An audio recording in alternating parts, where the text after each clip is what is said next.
Today, we become legends.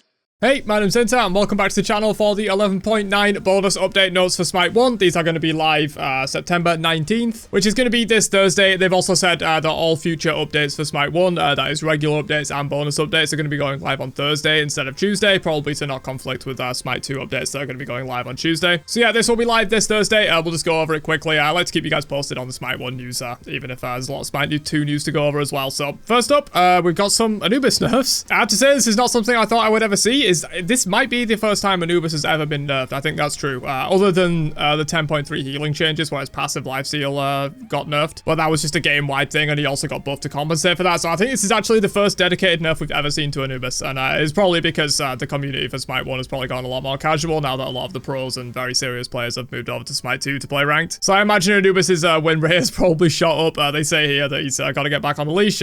He's shot right to the top, so I assume they have some internal data here saying that Anubis is performing really well. So they basically, Grasping Hands scales down less in cooldown, so it's going to be the same at rank 1, but it's going to be 12 seconds in the late game instead of 10, and they've also decreased the damage of his ultimate by 3 base damage and 2% scaling per tick, so probably not going to matter all too much. Honestly, I don't see why Anubis needs those anyway, but I guess he's performing really well in casual and like low end. So Artemis is next up. Suppress the Insolent goes from 8 seconds to 9 seconds, and the Caledonian Boar has decreased the damage by a little bit towards the end, and also a 10% scaling as well there. Cerberus, they have decreased the damage of Paralyzing Spit by 20 at the max rank, none at the first rank, so scaling up a little bit, and his ultimate goes from 90 to 100 seconds. This kind of makes sense. Cerberus has always been a bit sleeper, honestly. He kind of like absolutely bodies. Tsukuyomi, they have increased the cooldown of Dark Shuriken by 2 seconds, and Silvermoon Caltrops decreased the damage scaling per tick by 5%. Mulan, they have decreased the damage on Spear Thrust a little bit. This makes sense. Mulan's still quite strong,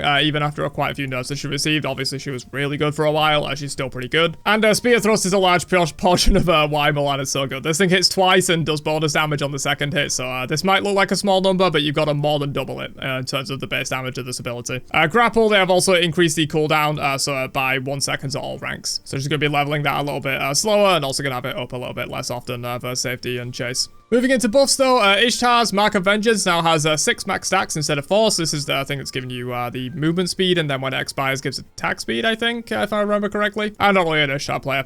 Rolling Thunder, they have increased the damage by 10 at all ranks. This makes sense. This ability always felt like it kind of did lackluster damage, honestly. And Blaze of Retribution, the ultimate, they have also increased the damage more so towards the late game. It's going to be dealing 20 more per blade. Note getting some buffs as well. They have increased the damage of Crashing Comet by 5% scaling, and 5 scaling up to 25 on the base damage. And her dash / teleport, they've also decreased the cooldown from 12 seconds. It now scales down from 12 to 10 in the late game, which is kind of nuts, dude. This kind of an ability. It is short range, but it is a blink. Being on 10-second cooldown is kind of crazy. Hebo getting some buffs. He has been underperforming a lot recently, but of course you got to be a little careful with Hebo. You don't want him just getting overbuffed and then completely taking over the meta again. They have increased his base health by 25 and his health per level by 4, so that is going to be a total of 105 extra health for Hebo at level 20. Atlas of the Yellow River, they have also decreased its cooldown, so it now scales down to 12 instead of just 14 seconds flat. So a little bit of a survivability buff for Hebo. Probably a smart way to do it. Honestly, I'm not sure if you want to buff his damage anymore because he already one-shots, but yeah, buffing his survivability will allow him to get that damage out a little bit easier.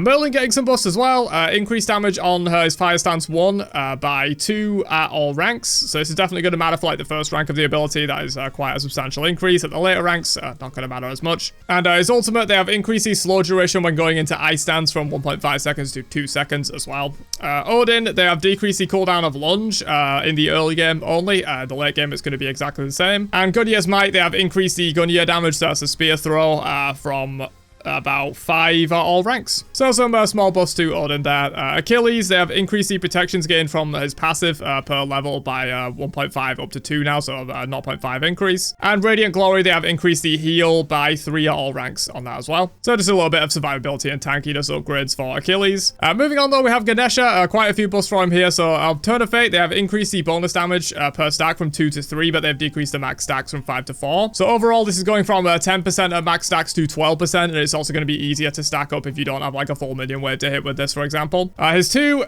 Ganesha now gains an additional 50% of the protections that he provides, so going to be a little bit harder to kill him while he's in this, and they've also increased the self-slow as well, so he's going to be a little bit more rooted, but he's also going to be much more tanky. And they have just decreased the amount of cost to remove obstacles as well, so it's not like 90 at max rank. That's a pretty high cost for a basic ability in Smite 1 nowadays, so yeah, that's just going to be 70 at all ranks now. Sylvanas, they have increased the siege duration on Nature's Bounty by 2 seconds, and also decreased Nature's Grasp cooldown by 2 seconds as it scales down. So rank 1 is going to be the exact same, but as you get to the late game, it's going to be a 10-second cooldown. Dude, I remember when they initially added this ability, obviously it was Arachne's original ultimate, and it was like 30 or 40 seconds or something for Arachne. When they added this ability, it was like 25 seconds or something. It's now down at 10. Sylvanas player is going to be eating good trying to hit those fatty pulls, dude. Daji, they have increased the damage per tick on horrible burns substantially in the early game. So in the late game, this is going to be doing the exact same. But rank 1 of this ability, and usually you'll rank the 2 first, or at least you'll put 3 points into the 2 for clear, and then you'll start ranking this ability. So that's going to be pretty important. This rank 1 you're going to have for quite a while, and it's literally doing double the amount of base damage. And finally, we have Cleaner. Flickering Visions, they have increased the debuff duration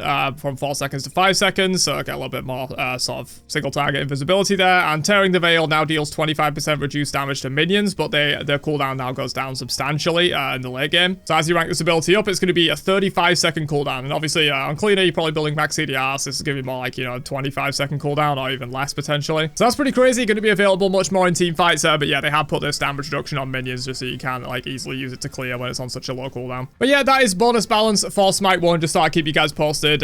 Sorry if I'm lacking, insight on this, honestly. If I'm going to be completely honest with you guys, I've not been playing that much Smite 1 recently. I've still been playing some Smite 1, I'm not going to lie. It's nice to go back to sometimes, but I've been playing more Smite 2 overall, so I'm not like super like in the loop on the meta. But then again, based on some of these nerfs like Anubis, I don't know if being in the loop on the meta would even help. They're clearly just addressing some problems that like as the game has become more casual, as people have moved on, they're just trying to address, some of the issues where the casual player base aren't having a lot of fun with Anubis completely destroying them. But yeah, probably a little bit of a lack of insight on what's going on in the like the depths of the meta for Smite 1 at the moment. But yeah, hopefully you guys enjoy me still keeping you posted on this. Let me know your thoughts down below, and I'll catch you guys for another one later on. Have a great day, and peace out, you nerds.